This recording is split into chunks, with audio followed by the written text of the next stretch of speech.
Perteneciente a la ruta de los pueblos blancos, Algar se ubica entre los parques naturales de Sierra de Grazalema y de los Alcornocales, rodeada también de elevaciones tales como la Sierra del Balconcillo o el Cerro del Águila.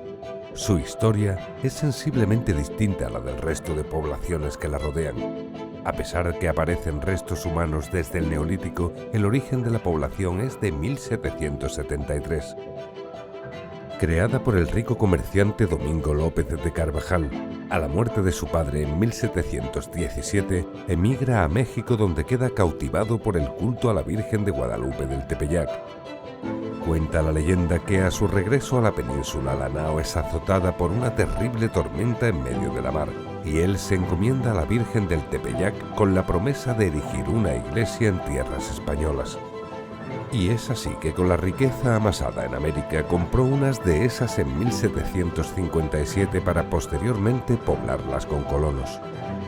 Siguiendo nuestra ruta se halla el Tajo del Águila, un mirador panorámico ubicado en un espacio natural situado en las inmediaciones del Parque Natural de los Alcornocales. Desde este balcón paisajístico se puede observar el Picacho, la Sierra de las Cabras y la Sierra de Dos Hermanas, así como unas vistas de gran belleza con especies botánicas tan significativas como algarrobos, acebuches o esparragueras, entre otras, además de una gran riqueza faunística donde las especies salvajes como los buitres leonados, águilas, ciervos, etc., cobran aquí todo el protagonismo. Junto al monumento al emigrante, situado en la Plaza de la Constitución, encontraremos además del ayuntamiento la parroquia de Santa María de Guadalupe, siendo esta la patrona del pueblo. La iglesia parroquial de Santa María de Guadalupe es el monumento religioso más importante de Algar. Del siglo XVIII, su construcción está íntimamente ligada con el fundador de la villa, don Domingo López de Carvajal, el cual, como dijimos anteriormente, creía que dicha virgen le había salvado la vida en el viaje de regreso de tierras mexicanas. Destacan el retablo mayor y la imagen de la titular, custodiada por las capillas laterales dedicadas a San José y la Inmaculada Concepción. A pocos metros de la Plaza de la Constitución se encuentra la calle Laura Gallego, dedicada a la cantante de copla y canción española nacida en Jerez de la Frontera, Cádiz, el 26 de noviembre de 1991, que más tarde fijaría su residencia en Algar, donde vivió toda su niñez y adolescencia. Laura fue la ganadora de la segunda edición del concurso de Canal Sur Televisión Se llama Copla, y después inició una carrera musical, discográfica y televisiva centrada en Andalucía.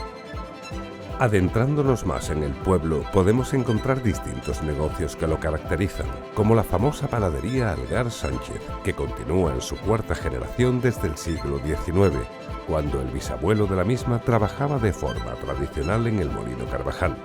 El pueblo cuenta con otras empresas locales de calidad y sus dueños han querido referirse a estas con sus propias palabras.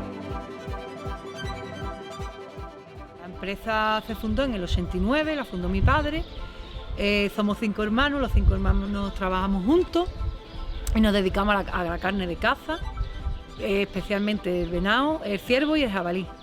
Y también exportamos, bueno, no directamente, pero exportamos por mediadores.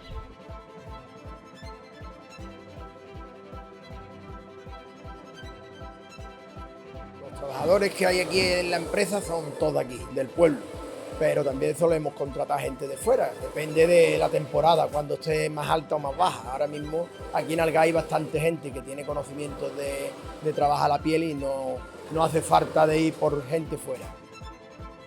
Sobre todo la marroquinería pequeña, que es carteras, billeteros de señora, complementos, llaveros, todo lo que va en relación con la piel. Y más o menos pues no nos falta hasta ahora. No vamos a tocar muchas campanas, vamos a tocar madera, que nunca se sabe la crisis por dónde puede venir.